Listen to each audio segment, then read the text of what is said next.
Hello students, आज हम पढ़ने वाले हैं केमिकल काइनेटिक्स। ठीक है बच्चों, इसका एक लेक्चर ऑलरेडी हो गया बच्चों, और उस लेक्चर में हमने बहुत सारी चीज़ें पढ़ रखी है। उस लेक्चर में बच्चों हमने पढ़ लिया था कि इस चैप्टर में हमें क्या क्या पढ़ना था। उस हिसाब से हमने ये पढ़ा था कि इस चैप्टर में हमें रेट को निकालना है, यानी कि स्पीड ऑफ द रिएक्शन निकालना है। क्योंकि थर्मोडायनामिक्स से तो हमें ये पता चल ही गया था कि फिजिबिलिटी क्या होती है, और केमिकल इक्विलिब्रियम से हमें पता चल गया था कि रिएक्शन किस हद तक होगा। उसके बाद बच्चों हमने पढ़ा कि ये जो रिएक्शंस होते हैं उसमें दो तरह के रिएक्शंस होते हैं। एक होता है एलिमेंट्री रिएक्शन जो एक स्टेप में प्रोडक्ट दे देता है, और कुछ रिएक्शंस ऐसे भी होते हैं जो मल्टी स्टेप प्रोडक्ट देते हैं। इसके बाद हमने केमिकल काइनेटिक्स का डेफिनेशन और कुछ पढ़े थे ऐसे चीज़ें जैसे कि एवरेज रेट, उसके बाद इंस्टैंटेनियस रेट। फिर हमने पढ़ा था फैक्टर्स, बहुत सारे फैक्टर्स हैं जो रिएक्शन के रेट को अफेक्ट करते हैं। अगर आपने वो वीडियो नहीं देखा है तो उसकी लिंक मैं डिस्क्रिप्शन बॉक्स में दे दूंगी, आप देख लीजिएगा। आज हम स्टार्ट करने वाले हैं रेट लॉ। रेट लॉ जानने से पहले बच्चों कुछ चीज़ें हमें जाननी है। हमने ये तो जान लिया कि हम रिएक्शन का रेट निकालते हैं, यानी कि किस स्पीड से रिएक्टेंट प्रोडक्ट में बदलने वाला है। ओके, अब हम देखने वाले हैं मेन कुछ कंटेंट्स इस चैप्टर के, और थोड़ा फास्ट देखेंगे ताकि आपका रिवीजन हो सके। देखो बच्चों, अब यहाँ पर एक एग्जाम्पल दिया हुआ है जिसमें एक रिएक्शन है Hg मतलब मरकरी, क्लोरीन, और ये बन गया मरकरी का क्लोराइड। यहाँ पर एक टर्म है स्टोइक्योमेट्रिक कोफिशिएंट। स्टोइक्योमेट्रिक कोफिशिएंट क्या होता है? जैसे एक रिएक्शन है जिसमें मरकरी है, क्लोरीन है, और ये मरकरी का क्लोराइड है। तो ये मैंने कितने मोल्स लिए हैं? ये 1 मोल है, 1 नहीं लिखते हैं, ये भी 1 मोल है और ये भी 1 मोल है। तो ये जो नंबर ऑफ मॉलिक्यूल्स हमने दिए हैं ना, वो हो गए स्टोइक्योमेट्रिक कोफिशिएंट। फॉर एग्जांपल, अगर कोई रिएक्शन है 2A + 3B गिव्स 4C, तो A का स्टोइक्योमेट्रिक कोफिशिएंट होगा 2, B का कोफिशिएंट होगा 3 और C का कोफिशिएंट होगा 4। तो अब आपको ये बात समझ में आ गई कि स्टोइक्योमेट्रिक कोफिशिएंट कहते किसको है। तो यहाँ पर ये कहा जा रहा है कि when stoichiometric coefficient of reactants and products are same then the rate is written like. अब देखो यहाँ पर, देखो रिएक्टेंट का भी 1 है, मतलब कि मरकरी का 1 है, क्लोरीन का भी 1 है, और मरकरी के क्लोराइड का भी स्टोइक्योमेट्रिक कोफिशिएंट 1 ही है। तो यहाँ पर अगर मैं रेट लिखूं तो रेट क्या है? देखो, रिएक्शन में मरकरी यूज हुआ है, राइट, क्लोरीन यूज हुआ है और मरकरी का क्लोराइड बना है। तो रेट हम कैसे लिख सकते हैं? रिएक्टेंट के घटने का रेट हो सकता है ना। तो रिएक्टेंट मेरा क्या है? मरकरी है, तो मरकरी के घटने का रेट हो सकता है change in the amount of mercury divided by delta T. लेकिन ये रिएक्टेंट है, यहाँ पे माइनस साइन होगा, ये क्या है? रेट, रिएक्टेंट के टर्म में। अब दूसरा रिएक्टेंट जो है क्लोरीन है, इसमें भी चेंज हुआ है, तो हम इसको भी लिखेंगे change in the amount of chlorine divided by change in time. ये भी रिएक्टेंट है, ये भी डिसअपियर हो रहा है, तो it will also have a minus sign. अब ये रिएक्शन के में जो रिएक्टेंट्स के घटने का रेट होता है वही होता है प्रोडक्ट के बढ़ने का रेट। प्रोडक्ट के अमाउंट पे इंक्रीमेंट हो रहा है, कितने से हो रहा है? डेल्टा HgCl2 से। इसको भी टाइम से डिवाइड कर देंगे, डेल्टा टी। ठीक है, यहाँ पे प्लस साइन होगा क्योंकि ये प्रोडक्ट है। यहाँ पर जो चेंज है बच्चों वो पॉजिटिव है। एक और बात, यहाँ पे मरकरी जो होगा वो स्क्वायर ब्रैकेट के अंदर होगा क्योंकि यहाँ पर हम कॉन्सेंट्रेशन लिख रहे हैं। उसी तरह क्लोरीन को भी बच्चों हम स्क्वायर ब्रैकेट में लिखेंगे, यानी कि जो भी हम कॉन्सेंट्रेशन लिखेंगे ना वो स्क्वायर ब्रैकेट के अंदर होगा। तो ये रेट ऑफ रिएक्शन हमें क्या बता रहा है कि rate of disappearance of any reactant, mercury के डिसअपियर होने का जो स्टेट है, उसी तरीके से क्लोरीन के डिसअपियर होने का जो रेट है वही रेट है मरकरी के क्लोराइड के बनने का। यहाँ पर बड़ा आसान था हमारे लिए रेट लिखना, क्योंकि देखो यहाँ पर स्टोइक्योमेट्रिक कोफिशिएंट का कोई पचड़ा ही नहीं था। यहाँ तो सभी में एक एक एक एक मॉलिक्यूल है, लेकिन पचड़ा होगा जब कोई ऐसा रिएक्शन हो जहाँ पर मॉलिक्यूल्स के नंबर्स डिफरेंट हो। फॉर एग्जाम्पल, अगर हम हाइड्रोजन आयोडीन ले जिससे मरकरी बने, सॉरी, हाइड्रोजन आयोडीन ले जिससे हाइड्रोजन आयोडाइड बने। लेट अस सी, यहाँ पर देखो, या हमने यहाँ पर रिवर्स रिएक्शन लिख दिया है, 2Hi will give you hydrogen and iodine, मतलब हाइड्रोजन आयोडाइड का डिकम्पोजिशन हो रहा है। तो बच्चों यहाँ पर देखो रिएक्टेंट का स्टोइकियोमेट्रिक कोफिशिएंट 2 है, प्रोडक्ट में हाइड्रोजन का 1 है और इस आयोडीन का भी 1 है। तो यहाँ पर जो है स्टोइकियोमेट्रिक कोफिशिएंट डिफरेंट है, तो यहाँ पर हम आसानी से ऐसे नहीं बता सकते। तो ऐसे रिएक्शंस जिसमें जो भी मॉलिक्यूल्स हैं रिएक्टेंट के एंड प्रोडक्ट के, अगर उनके स्टोइकियोमेट्रिक कोफिशिएंट्स जो हैं वो इक्वल नहीं है तो क्या करेंगे? इसका मतलब अभी हम जो रेट निकालेंगे वहां पे थोड़ा सा चेंज लाना पड़ेगा, राइट? तो rate of disappearance of any reactant or rate of appearance of any product is divided by the stoichiometric coefficient. अब यहाँ पर जरा सोचो ना, दो मॉलिक्यूल HI टूटता है तो एक एक मॉलिक्यूल बनता है, यानी कि HI के टूटने का जो रेट है वो ट्वाइस है ना हाइड्रोजन और आयोडीन के बनने का रेट जो भी है उससे। तो इसके टूटने का रेट जो है वो ट्वाइस है, यानी कि दो मॉलिक्यूल टूटता है तो ये बेचारे एक एक मॉलिक्यूल बनते हैं। तो अगर इनको हमें एक ही लेवल पे लाना है तो क्या करेंगे? अब ये देखो कि अगर हाइड्रोजन आयोडाइड टूटता है दो मॉलिक्यूल तो एक मॉलिक्यूल बनता है हाइड्रोजन का, ठीक है? तो हाइड्रोजन एक मॉलिक्यूल बनेगा तो दो मॉलिक्यूल टूटेगा हाइड्रोजन आयोडाइड का।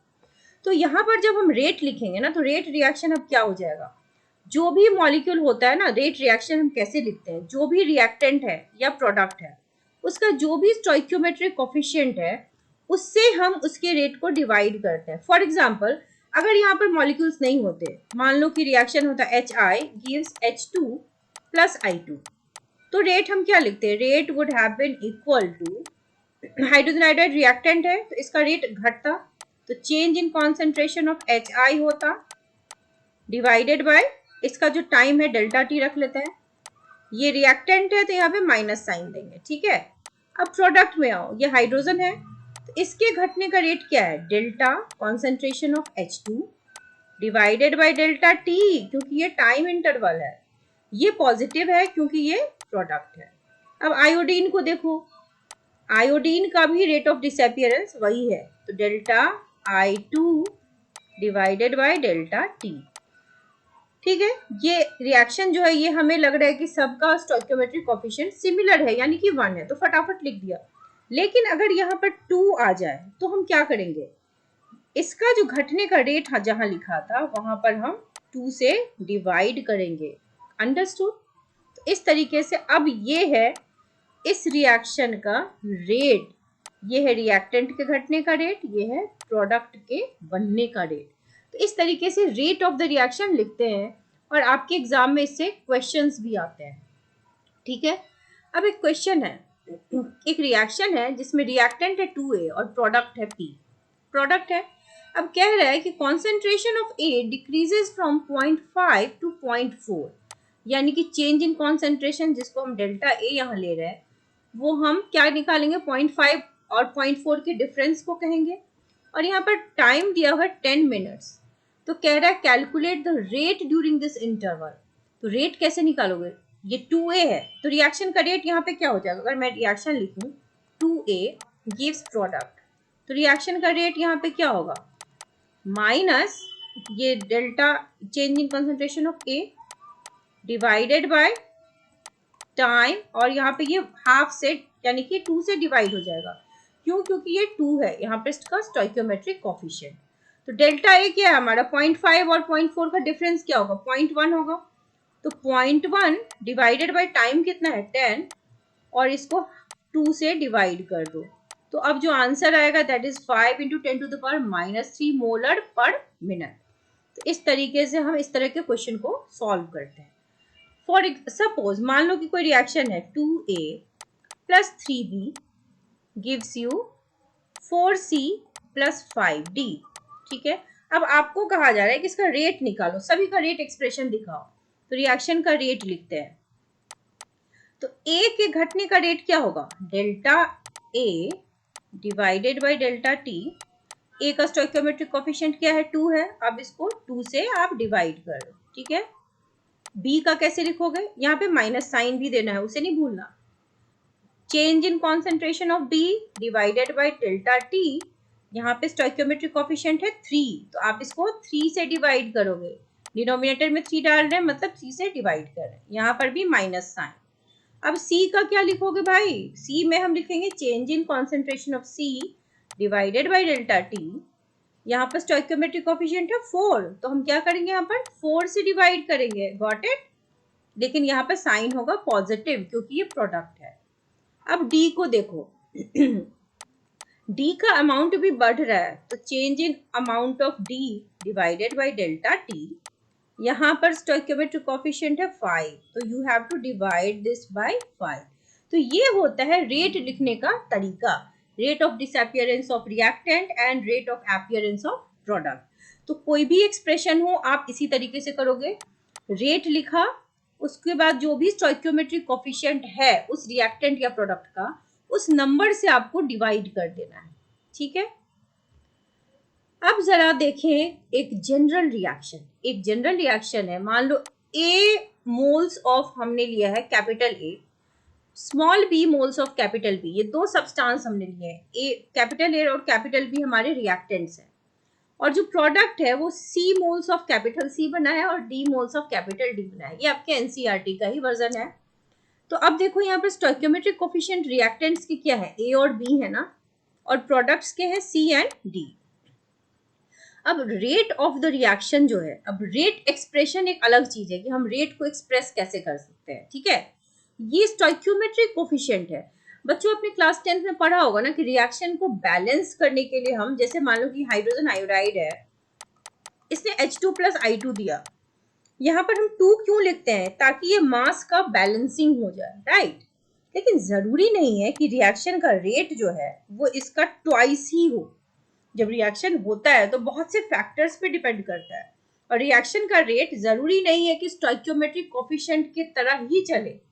इसीलिए रेट लॉ हम अलग से निकालते हैं कि देखो हमने A लिया है, B लिया है, उससे बना है C और D, राइट।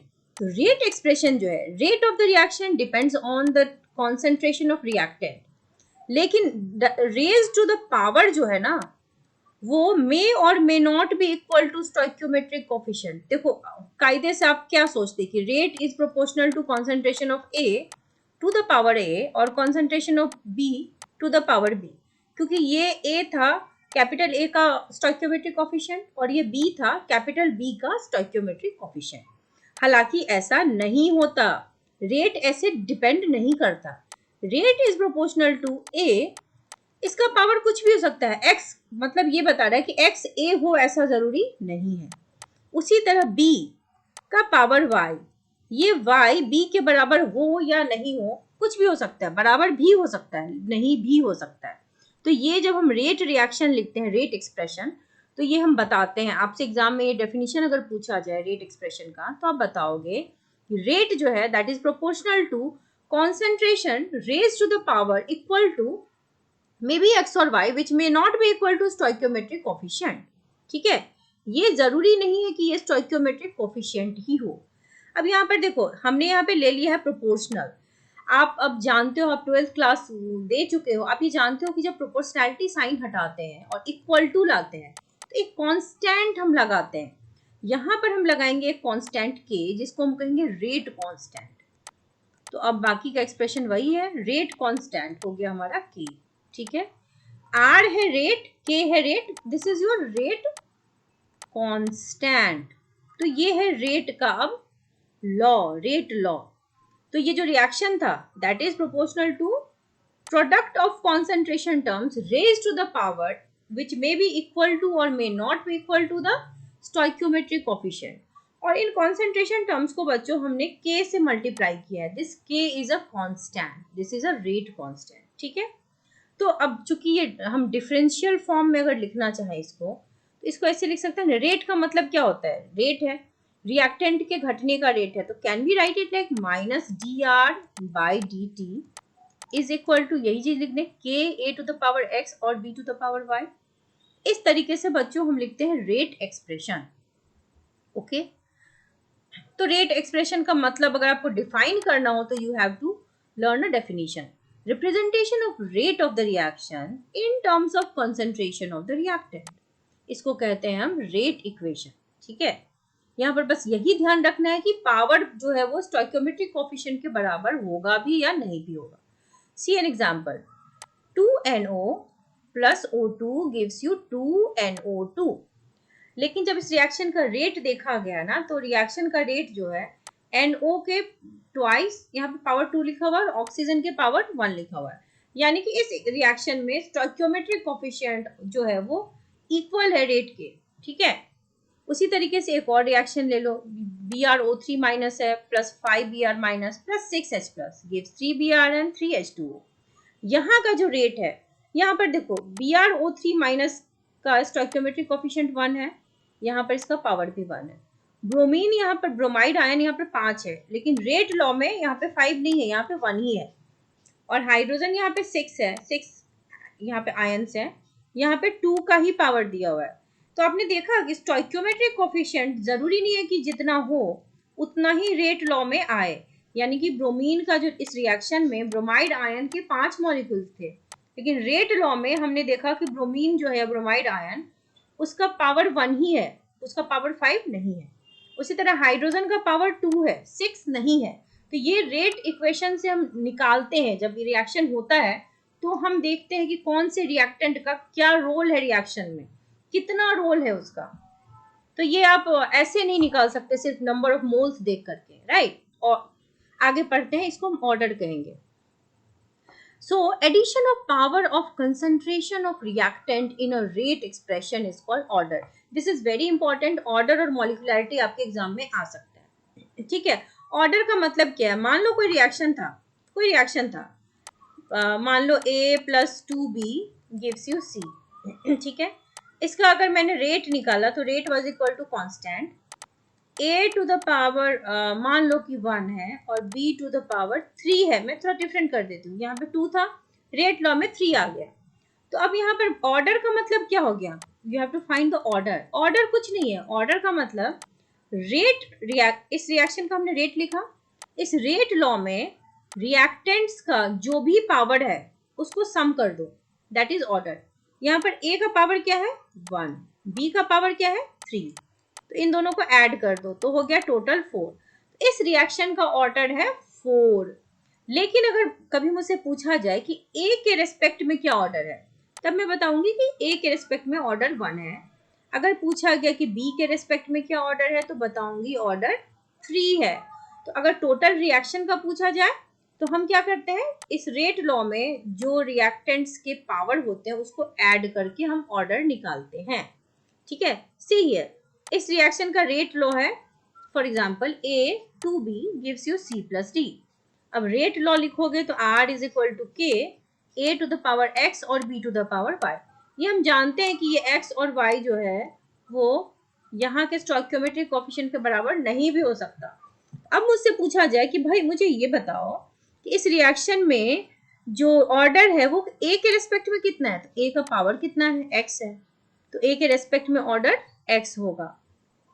अब कोई पूछे कि ये बताओ कि B के रेस्पेक्ट में ऑर्डर क्या है, तो B के रेस्पेक्ट में हम देखेंगे B के ऊपर पावर क्या है। B के ऊपर पावर आपको दिख रहा है Y, तो ऑर्डर ऑफ द रिएक्शन जो है वो यानी कि B के रेस्पेक्ट में है Y।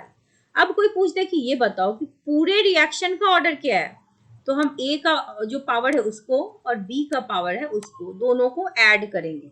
ये तरीका होता है ऑर्डर निकालने का। तो order is X plus Y। I hope it is clear to all of you. अब देखो, आपको इसमें ज्यादा नहीं करना, यूनिट ऑफ ऑर्डर निकाल लेते। एक जनरल फॉर्मूला लिख लो, ये है हमारा rate constant. Rate constant is equal to rate divided by concentration, right. क्योंकि रेट क्या होता था, rate was equal to constant into, मान लेते हैं अगर ये A है जो कि हमारा रिएक्टेंट है, टू द पावर समथिंग, मान लेते हैं N, तो K क्या हो जाएगा? K will be equal to rate divided by A to the power N। तो यही यहाँ पर लिखा हुआ है। तो इसकी जो यूनिट होती है mole, litre inverse, second inverse divided by mole per litre to the power N। अब ये N है बच्चों, ये क्या है? Order of the reaction. अगर रिएक्शन का ऑर्डर 0 है, 1 है, 2 है, 3 है, कुछ भी है, यहाँ पर आप N की वैल्यू डाल दो और आप यहाँ पर फटाफट यूनिट निकाल सकते हो। ठीक है, हालांकि आपको सिर्फ फर्स्ट और सेकेंड ऑर्डर का यूनिट जानना है।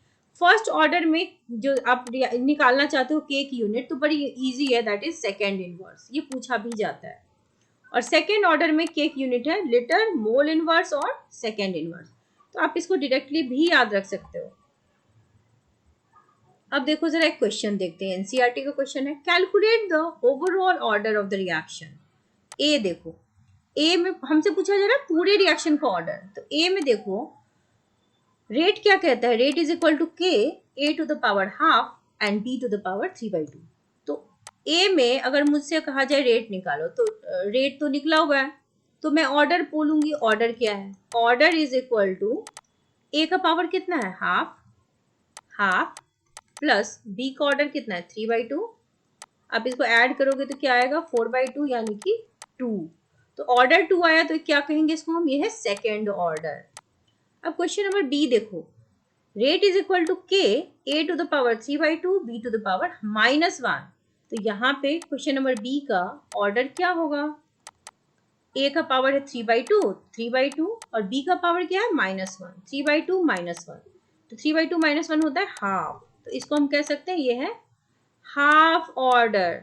ठीक है, तो ऐसे क्वेश्चन आए तो बेटा फटाफट बना देना, इसमें आपको बस इनके पावर को ऐड करने हैं, that's it, that is the वे आप ऑर्डर निकाल सकते हैं। बहुत ही इजी क्वेश्चन है, तो ऐसे क्वेश्चन को आप मिस मत करना। ऑर्डर का भाई है मॉलिक्यूलरिटी, ऑर्डर और मॉलिक्यूलरिटी एक जैसी चीज है। अभी जो आपने रिएक्शन देखा, मान लो कि कोई रिएक्शन है A + 2B gives you C, तो ऑर्डर जो होगा, मान लो कि रेट लॉ हम निकालते हैं, K concentration of A to the power 1 और B टू द पावर मैं मान लो कि 4 लिख दूं, तो यहाँ पर ये स्टोइकियोमेट्रिक कोफिशिएंट 2 था और ये 1 था, और यहाँ पे ऑर्डर कितना हो गया, लेकिन ऑर्डर हो गया 1 + 4, ऑर्डर इज इक्वल टू 1 + 4 यानी कि 5, तो दे आर नॉट सिमिलर। तो ये जो 1 है और 2 है, जब इन दोनों को जोड़ोगे तो इसको कहते हैं मॉलिक्यूलैरिटी, यानी कि मॉलिक्यूलैरिटी का मतलब एक्चुअल जो मॉलिक्यूल्स आपस में कोलाइड करते हैं, एक्चुअली जो कोलाइड करते हैं उस नंबर्स को अगर हम ऐड करें तो बनता है मॉलिक्यूलैरिटी। ठीक है, तो मॉलिक्यूलैरिटी का मतलब क्या होता है कि वो मॉलिक्यूल्स जो एक्चुअली कोलाइड करते हैं रिएक्शन में, तो इनकी वैल्यू जो होती है, वैल्यू ऑफ मॉलिक्यूलैरिटी, ये कभी हमेशा पॉजिटिव होगा, नेगेटिव नहीं होगा। ऑर्डर नेगेटिव भी हो सकता है, मान लो कि यहाँ पर ये -1 है, ये भी -1 है, तो टोटल ऑर्डर हो गया -2। ये रेट जो हमारा है उस हिसाब से यहाँ पे ऑर्डर कभी 0 भी हो सकता है, अगर ये 0 है, ये 0 है, तो ऑर्डर 0 भी हो सकता है, ऑर्डर नेगेटिव भी हो सकता है, लेकिन नंबर ऑफ मॉलिक्यूल्स कभी नेगेटिव नहीं होंगे ना। अगर मैं 2A लूं और 3B लूं, तो मॉलिक्यूलैरिटी क्या हो गई, 2 + 3 that is equal to 5। Order molecularity के बराबर हो भी सकता है, नहीं भी हो सकता है, तो ऑर्डर और मॉलिक्यूलैरिटी में थोड़ा सा डिफरेंस है। Order can be 0, can be negative, molecularity can never be 0 not negative. अगर मॉलिक्यूल ही 0 है तो रिएक्शन ही नहीं होगा, तो कोई पॉइंट ही नहीं है मॉलिक्यूलैरिटी का। तो मॉलिक्यूलैरिटी जब पूछी जाए तो फटाफट जितने नंबर ऑफ मॉलिक्यूल्स हैं आप उसको ऐड करोगे, राइट। सी, इस रिएक्शन में अगर हम यहाँ पे देखें तो एक मॉलिक्यूल ए का है और 2 मॉलिक्यूल बी का है, तो कितने मॉलिक्यूल्स हो गए टोटल, 3 मॉलिक्यूल्स। तो ऐसे रिएक्शन को हम क्या कहते हैं, ट्राई मॉलिक्यूलर रिएक्शन। अगर एक मॉलिक्यूल मान लो ए हो और बी में कन्वर्ट हो जाए तो एक मॉलिक्यूल हो गया, इसको हम कहते हैं यूनिमॉलिक्यूलर। अगर ये 2 होता तो इसको कहते हैं हम बाई मॉलिक्यूलर, 3 है तो ट्राई, 4 होगा तो टेट्रा, इस तरीके से हम नाम लेते हैं। देखो इस रिएक्शन में ये PCl5 gives PCl3 and Cl2, यहाँ पर मॉलिक्यूलरिटी है 2, it is called by molecular. अब एक थोड़ा सा वो पार्ट है इस चैप्टर का जो आपको अच्छा नहीं लगेगा, but you have to bear it, क्योंकि ये आपके सिलेबस में है, थोड़ा सा देख लो। आपको अगर नहीं याद हो तो फाइनल कंक्लूजन याद रख लेना। चलो आप देखने की कोशिश करते हैं। देखो जब कोई रिएक्शन होता है तो आप देखते हो ना कि अगर ये रिएक्टेंट है, इसका अमाउंट घट रहा है और प्रोडक्ट का अमाउंट बढ़ रहा है विथ टाइम, ये टाइम फ्रेम है, इधर वाई एक्सिस पे हमने कॉन्सेंट्रेशन लिया, ये एक जनरल किसी भी रिएक्शन का ग्राफ है। अब हमें इंटीग्रेटेड रेट इक्वेशन पढ़ना है। अब जो बायोलॉजी के स्टूडेंट होंगे उनको इंटीग्रेशन डिफरेंशिएशन थोड़ा सा मुश्किल लगता है, लेकिन अगर आप मैथ्स के स्टूडेंट हैं तो आपने मैथ्स में थोड़ा तो पढ़ा होगा। हालांकि बायोलॉजी वालों के लिए भी इतना मुश्किल नहीं है, एक आध ही फॉर्मूला होता है जिसपे हम काम करते हैं। तो let us consider a reaction, वही रिएक्शन ले रहे हैं, देखो ए molecules of A, B molecules of B, C molecules of C and D molecules of D। इसका रेट हमने पहले भी निकाला था, K A to the power X B to the power Y, ठीक है, यानी कि ये है X + Y इसका ऑर्डर है, और मॉलिक्यूलरिटी देखो इसमें A मॉलिक्यूल्स और B मॉलिक्यूल्स हैं, तो इसका रेट कैसे निकालेंगे, यानी कि change in concentration of R with time. तो इस रेट के जगह पे हम लिख सकते हैं minus D R by D T. तो ये जो रेट है ना D R by D T, अभी हम क्या लिख रहे थे, delta R by delta T. तो ये है स्मॉल टाइम इंटरवल के लिए। तो ऐसे रेट को कहते हैं एवरेज रेट। लेकिन अगर मैं इसको डी डेल्टा को हटा के डी आर कर दूं बाई डी टी, यानी कि ये बहुत ही स्मॉल चेंज के लिए हम जैसा लिखते हैं। इनफाइनाइटेसिमली स्मॉल चेंज को कहते हैं हम इस तरह के कि इंस्टेंटेनियस रेट है। देखो infinitesimally change in amount of reactant with time, ये टाइम भी बहुत छोटा है, ठीक है। तो ये है इंस्टेंटेनियस रेट। अब बेटा आपको दो रिएक्शन पढ़ने, ऐसा रिएक्शन जिसका ऑर्डर जीरो हो, ठीक है, रेट लॉ में, यानी कि रिएक्टेंट का जो पावर होगा वो जीरो होगा। तो ऐसे रिएक्शन का इंटीग्रेशनल फॉर्म हमें लिखना है, यानी कि इंटीग्रेटेड रेट लॉ लिखना है। थोड़ा सा आपको मेहनत तो नहीं करना है, ध्यान बस दो। देखो रेट लॉ क्या होता है, रेट अगर हम लिखें तो minus D R by D T is equal to क्या होता है, के कॉन्सेंट्रेशन। अब ये अगर जीरो ऑर्डर है बेटा तो इस कॉन्सेंट्रेशन का पावर क्या होगा, जीरो ही होगा ना। और ये बताओ कि something to the power zero is equal to one, तो इसका मतलब ये क्या होगा, k into one, R to the power zero is equal to one. अब इस रिएक्शन को देखो, ये है minus D R by D T is equal to K. अगर मैं इस dt को राइट हैंड साइड में ले जाऊं तो क्या हो जाएगा, minus D R is equal to K into D T. अब ये हमारा डिफरेंशियल फॉर्म है, दोनों तरफ इंटीग्रेट कर दो, इंटीग्रेट कर दो, इधर भी कर दो और इधर भी कर दो। तो डी आर का इंटीग्रेशन क्या हो जाएगा बच्चों, डी आर का इंटीग्रेशन हो जाएगा आर, ठीक है। और इधर के तो कांस्टेंट है, कांस्टेंट, और ये डी टी है, डी टी का इंटीग्रेशन क्या होता है, टी। इस माइनस साइन को मैं यहाँ रख लेती हूँ आर एच एस में। लेकिन इंटीग्रेशन जब करते हैं तो एक कांस्टेंट ऑफ इंटीग्रेशन ऐड करते हैं, तो कांस्टेंट को हमने आई लिख दिया। R is equal to minus K T plus I. अभी हमें ना आई की वैल्यू चाहिए। अब क्या करो, मान लो at time t is equal to zero, T is equal to zero पे बेटा रिएक्शन नहीं हुआ था, तो उस समय रिएक्टेंट जो था, ठीक है, t इज इक्वल टू अगर जीरो कहें तो उस वक्त क्या होगा, आर नॉट जो होगा हमारा, यानी कि R naught is equal to minus K zero. देखो क्या करेंगे हम, ये t is equal to zero है, इसको इस इक्वेशन में डाल दो, ठीक है। t is equal to zero पे ये जो r रहा होगा वो कितना रहा होगा, आर नॉट रहा होगा, क्योंकि इनिशियल कॉन्सेंट्रेशन हम हमेशा रिएक्शन में लिखते हैं आर नॉट के, ठीक है, is equal to minus K into zero plus I, something into zero is equal to zero. तो क्या आपको आई की वैल्यू मिल गई, I is equal to R naught, I is equal to R naught मिल गई। अब ये जो मेरा इक्वेशन था, मान लो ये इक्वेशन 1 है, इसमें मैं इस आई की वैल्यू पुट कर देती हूँ यहाँ पर, ठीक है। तो क्या हो गया, ये मेरा आर है, ये R is equal to minus K T तो था ही, और ये जो इंटीग्रेशन आई था, आई की वैल्यू मुझे क्या मिल गई है, आई की वैल्यू मुझे मिल गई है आर नॉट, ठीक है। तो अब ये देखो, क्या ये इक्वेशन स्ट्रेट लाइन जैसा नहीं है, y is equal to M X plus C का कर्व जो होता है बेटा वो होता है स्ट्रेट लाइन कर्व।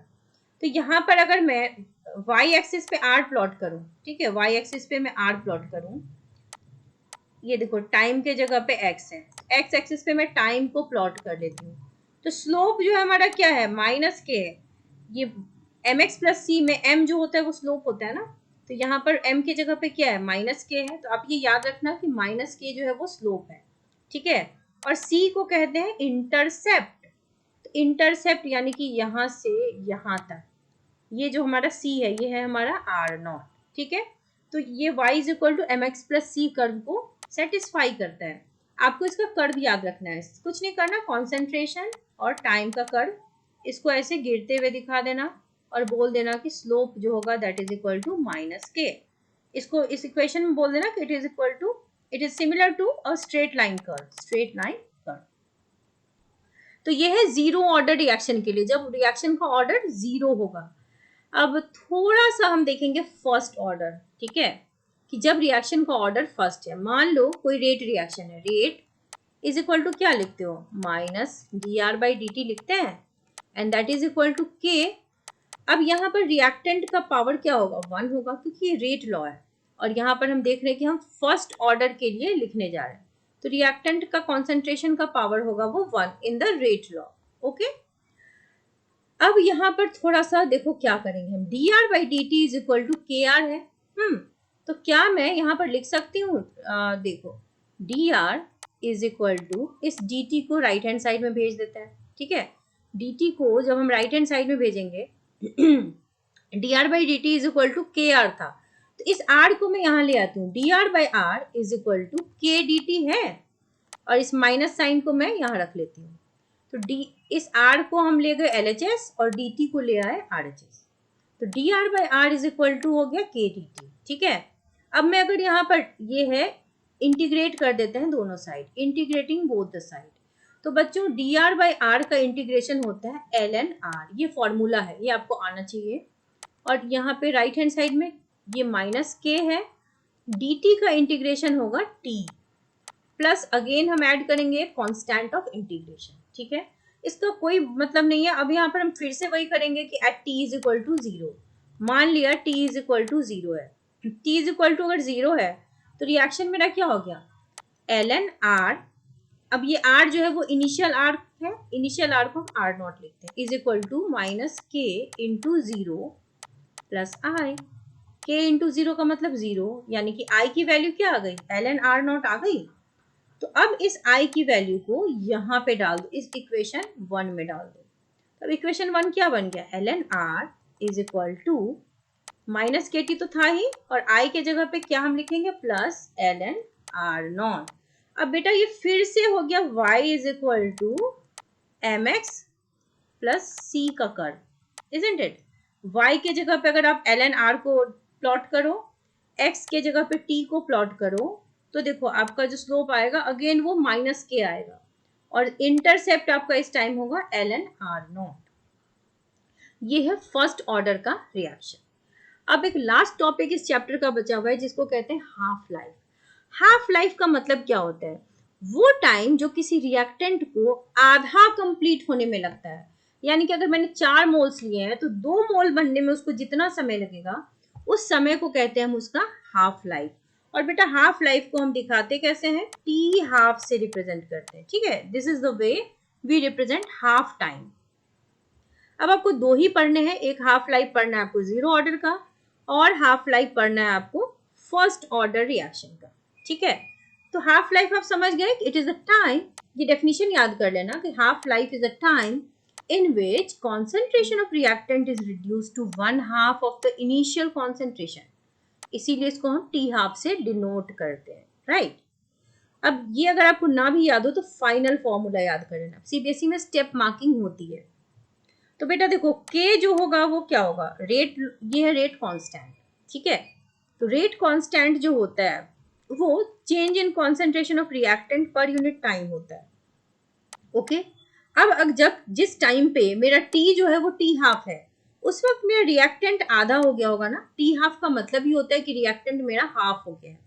तो इस रिएक्शन में अगर मैं टी के जगह पे टी हाफ कर दूं, सी मेरा के जो था वो R naught minus R divided by T था। नाउ जब T is equal to T half है तो उस वक्त जो आर है वो क्या है, आर मेरा कितना हो जाएगा, टोटल जो आर था वो आर नॉट था, ठीक है, उसका हाफ हो जाएगा। तो अब मैं t को यहाँ पे रिप्लेस कर रही हूँ इस इक्वेशन 1 में, तो k इज इक्वल टू क्या हो गया, आर नॉट माइनस, ये फाइनल आर होता है ना जिस टाइम पे हम निकालते हैं आर का अमाउंट, तो देखो t हाफ पे ये आर कितना हो जाएगा, आर नॉट बाई 2 हो जाएगा, डिवाइडेड बाई टाइम मेरा हो गया t हाफ, ये है R naught minus R naught by 2, तो बचा कितना, R naught divided by 2 into T half. अब टी हाफ को अगर मैं लेफ्ट हैंड साइड में ले जाऊं तो टी हाफ कितने के बराबर हो गया, आर नॉट बाई 2k। इस सबको स्क्वायर ब्रैकेट में बेटा रखना है, सबको स्क्वायर ब्रैकेट में रखना है, ये भूलना नहीं है, इसके भी नंबर आपको मिलेंगे, और नहीं लिखोगे तो कटेंगे, ठीक है। तो टी हाफ जो किसी हाफ रिएक्शन का क्या होता है, हाफ लाइफ का आर नॉट बाई 2k, ये याद रखना, this is for your zero order reaction. तो आप ये देख सकते हैं कि T half for zero order is directly proportional to initial concentration. अब देख रहे हो ना, T half is directly proportional to initial concentration of reaction and inversely proportional to rate constant. इस बात को बेटा याद रखना, ये इंपॉर्टेंट बात है। अब एक लास्ट टॉपिक है हमारा फर्स्ट ऑर्डर रिएक्शन। आपको इसमें ये फॉर्मूला याद रखना है, ठीक है। इस फॉर्मूला से न्यूमेरिकल आता है, K इज इक्वल टू होता है 2.303 by T log initial concentration of reactant जो कि R नॉट है divided by final concentration of reactant. मेरा तो काम है टी हाफ लेना, तो T इज इक्वल टू जब टी हाफ होगा तो बेटा फाइनल कॉन्सेंट्रेशन क्या हो जाएगा, R जो होगा मेरा क्या होगा उस वक्त, R नॉट बाई 2 होगा। तो अब मैं क्या करूंगी, इस लेट इट बी इक्वेशन 1, अब मैं इसमें ये वैल्यूज पुट कर रही हूँ।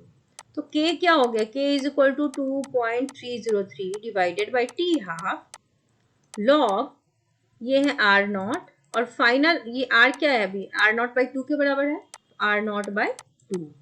टी हाफ को मैं लेफ्ट साइड ले जा रही हूँ, तो T half will be equal to 2.303 by K log, अब ये R नॉट से R नॉट बेटा कट जाएगा, log 2।